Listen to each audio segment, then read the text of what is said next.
लड़की से औरत तक, मेरी पढ़ाई पूरी होने से पहले ही मेरे घर वालों ने मेरी शादी तय कर दी। जब मैंने बोला कि मैं और पढ़ना चाहती हूँ, माता पिता ने बोला, बेटा तेरे ससुराल वालों ने बोला है कि तुझे पढ़ाएंगे और अगर तू आगे जाके नौकरी करना चाहती है तो उन्हें कोई परेशानी नहीं है। एक सामान्य लड़की के जीवन का दर्शन उन अनेकों माँओं में जिन्होंने अपने जीवन के बहुमूल्य समय देकर हमारे समाज की रचना की है। इसके आगे वो निश्चिंत होकर शादी कर लेती है। उसके दिमाग में यही था कि उसके ससुराल वाले बहुत खुले विचारों के हैं। हर माता पिता का यही सपना होता है कि उनकी बेटी अच्छे घर में जाए, जहाँ उसे किसी चीज़ की कमी ना हो। अब वही लड़की जो शादी के पहले चुलबुली, बेफिक्र और मनमौजी से रहती थी, शादी के बाद एक संस्कारी बहू बन गई। अब उसके सारे फैसले उसके नहीं रहे। किससे मिलना है, क्या पहनना है, सब बहुत सोच समझकर और ससुराल वालों की पसंद से करना पड़ता है।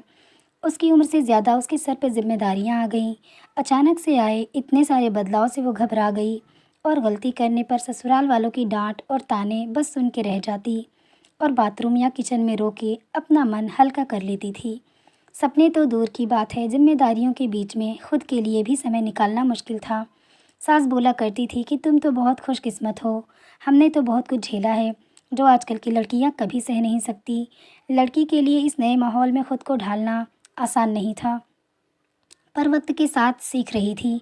एक दिन उसने अपने पति से बोला कि वो नौकरी करना चाहती है। पति ने बोला, क्या हुआ, किसी चीज़ की कमी है क्या? उसने बोला, नहीं।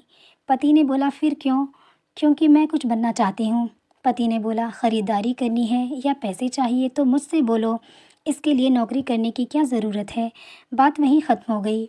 कुछ दिनों में उसे पता चला कि वो माँ बनने वाली है।